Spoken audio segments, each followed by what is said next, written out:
Vamos a dar la palabra al general Juan Ortega Chicharo, porque necesitamos que hable primero. Necesita que hable primero porque va a una emergencia. Luego hablaremos más.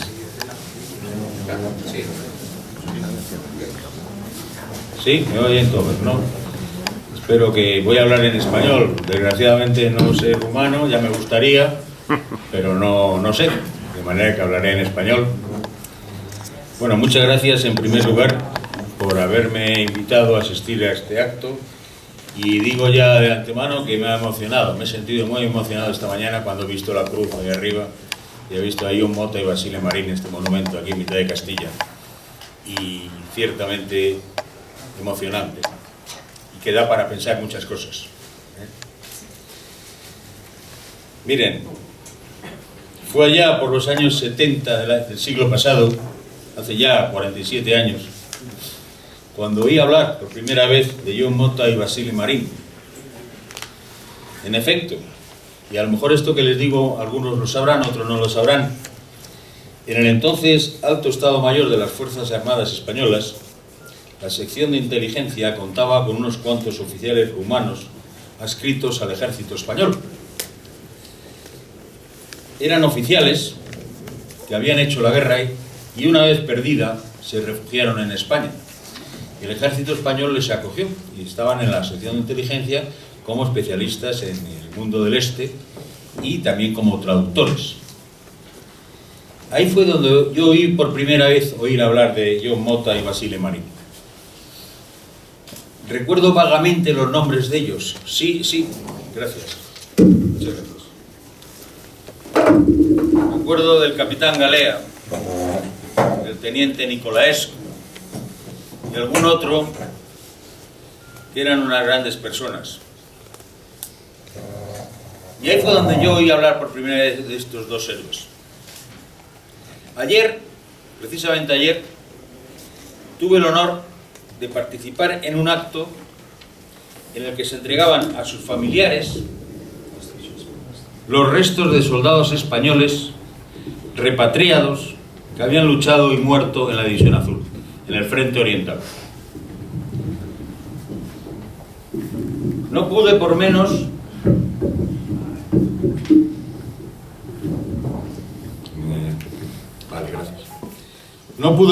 que relacionar este acto con el de hoy, por una razón muy sencilla, porque se trataban de hombres jóvenes, caídos en la lucha por la pervivencia de la civilización cristiana occidental en Europa.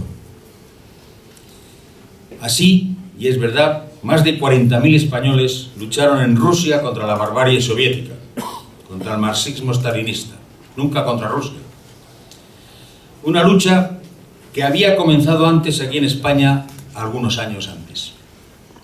Eran hombres jóvenes, dispuestos a luchar y a morir por el grito de por Dios y por España, a la que se incorporaron los valientes rumanos caídos en combate, en el 37. El comunismo staliniano cayó con la Unión Soviética, mas hoy todavía en España perviven quienes quieren romper la España cristiana. Y entonces el ejemplo de quienes lo dieron todo entonces nos debe animar a continuar en la lucha, siquiera sea mediante la perseverancia en la defensa de nuestros principios, de patria y de la cristiandad. Hoy el enemigo ya no es la Unión Soviética, cayó, sino otra cosa distinta, que es el relativismo moral en el que se desenvuelve la Europa actual y que está ocasionando estragos en nuestra sociedad. Hoy, por otra parte, el enemigo es la lenta y sin pausa irrupción de movimientos islámicos que nos atacan a sangre y fuego cuando pueden y que van adentrándose, imponiéndose sus costumbres sin que siquiera nos demos cuenta e incluso imponiéndonos. No podemos permanecer indiferentes ante esta situación, de ninguna de las maneras. Es necesario mentalizar a la sociedad del riesgo que supone la pasividad que está observando Europa ante todos estos movimientos. Pasividad asombrosa. Todo el mundo grita, todo el mundo llora cuando se produce un atentado como el de París, lo de Bruselas, Madrid o Barcelona. A la semana todo el mundo se ha olvidado ya.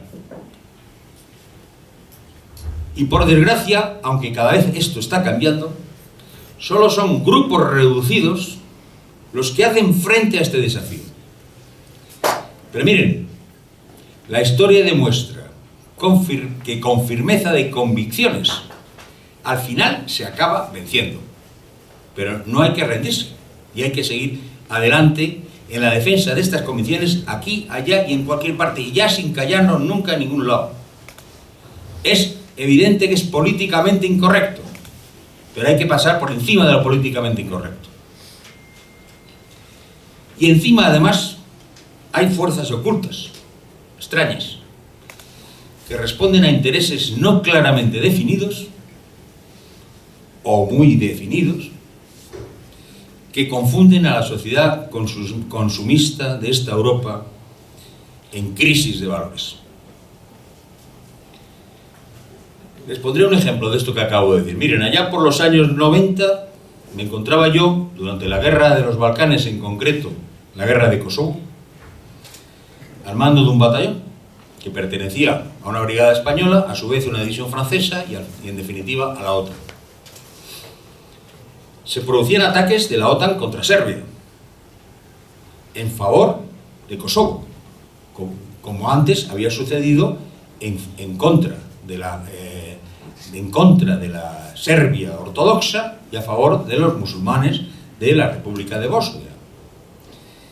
Bien, a mí se me quedó grabada una frase que me dijo una intérprete que tenía yo entonces. Mire, dije, mire, mi teniente coronel, yo no les entiendo a ustedes. Nosotros llevamos aquí 1000 años parando a los turcos y ustedes ahora apoyan a Kosovo, el avance musulmán, igual que han hecho en Bosnia y Herzegovina. Me dijo, yo no entiendo nada de todo esto. Efectivamente, quizás aquí detrás de esto están esos intereses ocultos de los que yo antes les he hablado, porque es la realidad. Esa es la realidad. Por supuesto, están en juego los intereses entre Estados Unidos y Rusia, los intereses geopolíticos y geoestratégicos. Pero la realidad es que, por primera vez en 1000 años, Occidente, en lugar de defender la cristiandad, hacía todo lo contrario. Y ahí estábamos España también, hay que decirlo. Muchas veces sin saber lo que hacíamos, o lo que se hacía. Y además, es curioso que me lo decía a escasos kilómetros de un castillo conocido como el de Castelnuovo, que está en el interior de Montenegro, Chernagore, donde en el siglo XVI 3.000 españoles habían caído frente a 50.000 turcos de barba roja. Al parecer, las tornas en esos momentos ya habían cambiado. Es decir, ya no estábamos parando a los turcos, sino que era todo lo contrario. Estábamos apoyando a los turcos en contra de la cristiandad ortodoxa que estaba parando durante 1000 años a los musulmanes. Sí, confusión e incertidumbre. Es la que vivimos hoy en Europa. Que claudica. Está claudicando. Miren, no sé cuántos somos aquí, 50, 60. Incluso si fuera de aquí nos toman, yo que sé por lo que nos toman. Pero miren, al final, los que estamos aquí y los que vengan detrás de nosotros son los que van a parar esto. Porque o lo paramos nosotros o nos arrollan. De una parte, el mundo musulmán que se está metiendo, como siempre, por allí, y ahora intenta meterse por aquí, como hicieron hace mucho tiempo, o sabe Dios dónde acabaremos. Esta es la realidad de lo que está pasando hoy en Europa y de la que nadie se da cuenta, o nadie quiere darse cuenta. Se juegan intereses superiores, ocultos, extraños, que manejan los hilos. Y muchas veces somos marionetas de todas estas historias. Pero nosotros debemos mantenernos, debemos estar a ello, y no podemos permitirlo jamás de que nos arrollen. El acto que hemos visto esta mañana, emocionante y emotivo, es un ejemplo de ello. Éramos pocos, vale. Sí, éramos pocos. ¿Y qué? Éramos pocos, pero estamos firmes en nuestras convicciones, estamos firmes en que vamos a defenderlo. Aquí y allá y donde sea.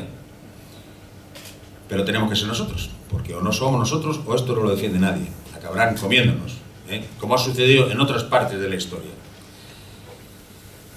Y ahí está John Motto y ahí está Basile Mora, estos dos valientes rumanos, que son el espejo en el que tenemos que mirarnos para no claudicar nunca ante las amenazas que atenazan hoy a la Europa cristiana que fue y de la que nosotros debemos ser valedores. No sé cómo se dice en rumano, muchas gracias, pero entenderán si les digo gracias.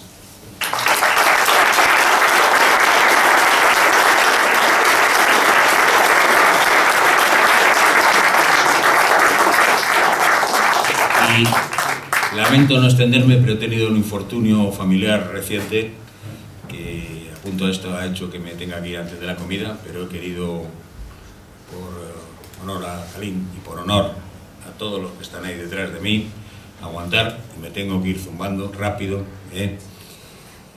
y arriba España y viva Rumanía.